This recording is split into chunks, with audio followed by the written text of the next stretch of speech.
Hello and welcome to another video, and today's video topic is really important, especially if you're struggling with chronic digestive issues. Listen to this one up closely.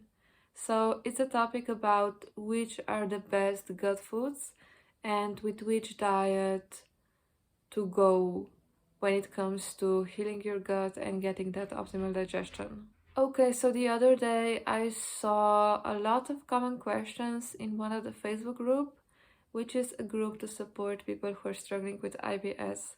And those questions were all about food. So which foods will cause them flare-ups and which foods will not cause them flare-ups, and which diet will worsen their symptoms and so on.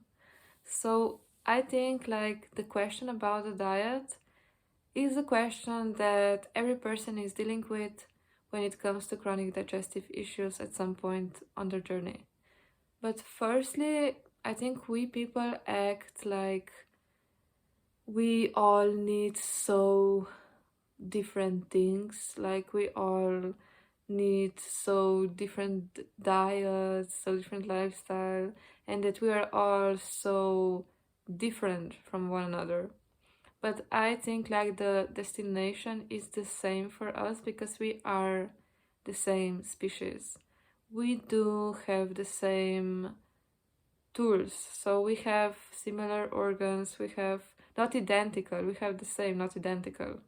So the same organs, the same pH of our body, the same pH of our digestive fluids, the same pH of our organs, but because we were exposed to so different, let's say, toxins, different environment, that's why the journey is different.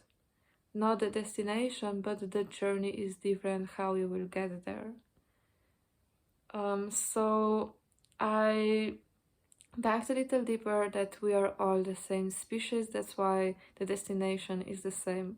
So now let's dive deeper, like what is that destination? So firstly, when it comes to dieting, you have so many different options. And I don't think that dieting is the thing to go with, because dieting is only causing you food fear and food anxiety, and you're just like in a loop of changing diets. But you should be really focusing on what does your body have the tools to digest the most optimally, so it will not cause you any symptoms and any discomforts, irritations, and inflammations and diseases. So when it comes to, let's say, diets, but more of a what certain species eats, we don't have a problem to identify species-specific diet when it comes to other living beings. For example, you will always feed dogs dog food. You will always feed fish food. But with us humans, we forget about that. So we are still acting like we are so different and not the same species, which is really not the case. Because if we would live like um, natural life, we would strive to the same things, and we would all have the same pH because of the overload of toxins. We now have slightly different pHs of our organs and inflammations and irritations on other parts of our body. So yeah, the journey is different, not the destination. And if you dive deeper, what is our species specific diet? So we need to look at the whole aspect of our human body. So also emotionally, mentally, and physically. So first thing is that we need to look at the physical aspects of our body. So our pH of our overall body is slightly on the alkaline side, and our digestive fluids are just the opposite. So then you need to eat alkaline foods because they need to fit your pH, so they won't mess up your pH. The perfect example when it comes to pH of different things is I had an experience in the past months because I got a puppy, and dogs are like, their species specific diet is meat, but they also eat some veggies and some fruits, even some nuts. So that food doesn't mess up with their body. So they are omnivores, so they eat all of everything, let's say all of everything. So they also have different pH of their digestive fluids. So my puppy Louis was always licking my face, and he licks my face like multiple times a day, but his pH of his saliva isn't really compatible with my pH of my skin. When he was licking me, I got irritation on my skin. So I got a lot of pimples and my skin wasn't clear at all. And when he would stop, all of those irritations would be gone. So there you can look at some example that you can see externally when it comes to like striving for a compatible pH. So now let's think, if we have pH of our body on the alkaline side and we eat two acidic fruits, if you can see the differences like on your skin when you introduce not compatible pH of something, then what happens in your body when you do it day after day, years after years, with every other meal? Just think about it. Of course you experience irritations and inflammations and pain, discomforts, and so on, bleedings and everything. So the second thing is we need to look closely at our microbiome. Microbiome is so important when it comes to gut health and your overall health, because we humans are like a part of ecosystem which is called planet Earth. So every living being or everything is a part of some ecosystem. So we humans also have our body that is just an ecosystem of microbes. So you have good microbes and you have bad microbes, and you want to have more of a good microbes that you are then in balance and your overall health is balanced because your good microbes are thriving and you don't have a lot of bad ones. And your DNA is mostly microbes, like more than 90% is microbes. So they are the most concentrated in your gut. So your only job is to feed those good microbes so they will thrive and they will live, because actually microbes digest food for you. So they are kind of also the one that will tell you about the cravings, but this is another topic to go deeper on some other days, because it's a lot to talk about. But yeah, you need to feed the good microbes, and there were a lot of researchers done and a lot of knowledge about this. And your good microbes are actually feeding off of fiber. So you want to eat high fiber foods that contain actually fiber. And also the researchers was done with,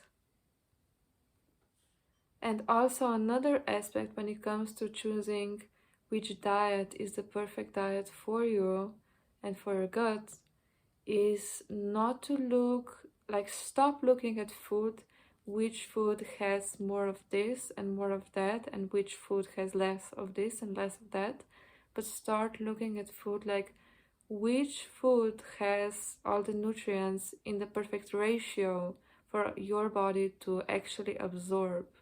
Because if you look at people, like some people are really big let's say on meat, and meat is known to have a lot of iron, but this person doesn't have the perfect blood work, and it doesn't have a lot of iron in the blood. It's not, this person isn't like thriving when it comes to health and the energy levels and all of that. So this means that those nutrients are really not the perfect type and in the perfect ratio that your body really needs. Because it's great if some food has more of that and more of this, but maybe you don't need more of that, and you don't need maybe less of that. You need the perfect ratios, because all of the nutrients inside one food that is not processed, because with temperature then you play with the chemistry of that food and you already change the ratio and the form of certain nutrients, so you already are doing something about it. So this is not considered to be the perfect ratio, although it's much better than some processed foods if the foods are just cooked, for example. But you need like the perfect ratio in raw state of that food, because some nutrients need other form of nutrients so they can change them in the perfect form that is absorbable for our body, and our human cells take in that kind of form. That's why look at the ratio and what actually absorbs. And you will get to see this when you will start to test your blood. Like, test it when you do some kind of changes, because you can feel good if you eat something, because a lot of foods are really stimulating also for our adrenal glands, and they kind of feel that they gave you energy and good vibes, and they make you feel good, but they are just stimulating you and acting more like a drug, not actually doing something, or even worse, like they're worsening your symptoms. So you should like test your blood for every now and then. And the last thing is, try it yourself. You need to see the difference on your own. You need to experience the difference. And on our healing journey, we need to experiment a little bit. We need to experience the difference and really see what works and what doesn't, because on the internet you can find informations that support just about anything, and you can find knowledge and researches that confirm just about anything. So you need to experience this, and you need to try it out, and you need to make some tests, like test your microbiome, take that stool test, test your blood, how you're absorbing everything, because absorption is another aspect of a healthy gut. And just feel it out on your own. It's the best to feel it out on your own and to experience it, not just search for it. Of course, knowledge is important to have, so you know in which direction you want to go, but then also test it out and see it for yourself. But go step by step, because remember, we are coming to this lifestyle, to this raw vegan lifestyle, with weaker guts, and we don't have our microbiome developed and balanced. So take it step by step. Start with one raw meal a day and then progress from now on, and you will see the difference. And test it out. So to sum it up, the foods that are our species-specific diet are high in fiber, have the optimal pH, so they are more on the alkaline side, or they turn alkaline in our body with our digestive fluids, so they are compatible with our body, and they have the perfect ratio of nutrients that actually absorb, and you can see that on your blood work picture. So you get results from those kind of foods, and you actually feel more healthy. You don't get sick a lot, your symptoms start to reverse, your also chronic diseases start to reverse, and you start to like live your optimal life, and you feel good overall. So those foods would be mostly fruit, some veggies, and some healthy proteins and fats in a form of some nuts and some seeds, and also like some fatty fruits like avocados, for example, durian or something like that. And they would be in their raw form, because when you process them with heat or anything like that, then you already change the chemistry of those nutrients, and now the ratio isn't compatible with your body and your cells. So when you start to eat those foods, then you need to feel immediate results. So you will feel that with those meals giving you more energy than they take for digestion. So those foods need to digest effortlessly, of course not from the beginning, because we are coming all in this diet with really weak gut and dysbiosis, like we have more bad microbes that are not feeding on fiber, but they are feeding on waste. So we need to develop our microbiome in order to digest easier those foods and get more to our optimal pH of our digestive fluids, so the digestive fluids will be efficient in digesting those foods. So take it step by step, but you should really realize and really feel that those meals actually give you more energy than they take for digestion. And this is how it should be. Like, you shouldn't feel in a food coma after your meals, or tired, or bloated, constipated, in pain, without mental clarity, or anything like that. Those foods should give you energy, so you can use that energy. Your body can use that energy to fuel your body and to make your organs work efficiently.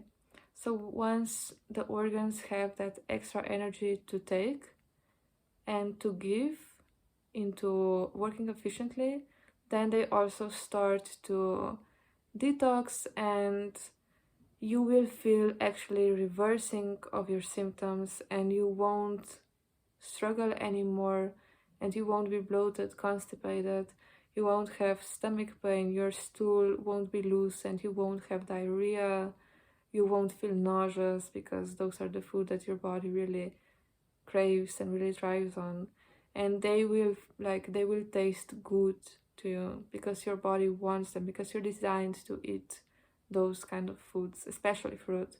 Like, we all have a sweet tooth, we say, but this is not a coincidence. Like, we are made to eat mostly fruit, because the fruit actually converts into fuel for our cells the easiest. It takes the less energy, so that's why we enjoy it so much. So if you notice, when you eat fruit, you don't need like to add sugar or salt or anything like that just to get it down, but you actually enjoy, and we're talking about perfectly ripe fruits, so you actually enjoy those foods like fruit without anything added, and you enjoy the flavor and you feel good after it. So this is how you should feel after eating your meals: full of energy, full of mental clarity, without discomforts, without pains, without nausea, and ready to go and continue with your day and to create something,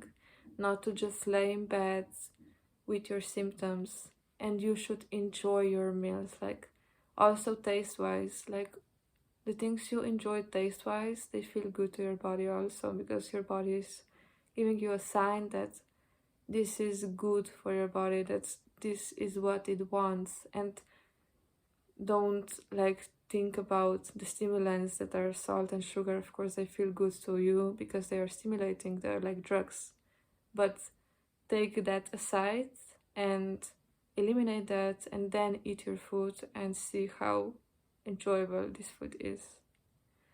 Okay, I will end this video here, and I hope that it gives you some more clarity and a starting point to start changing your diet, because you actually can enjoy food so much. Because I was struggling with IBS and I hated food. Like, I hated food. I didn't want to eat it. I didn't enjoy it. And this can be different for you. You could enjoy your food taste-wise and feel great after it and get that optimal and desired health and the results that you want. So yeah, this is it for today, and see you in the next one.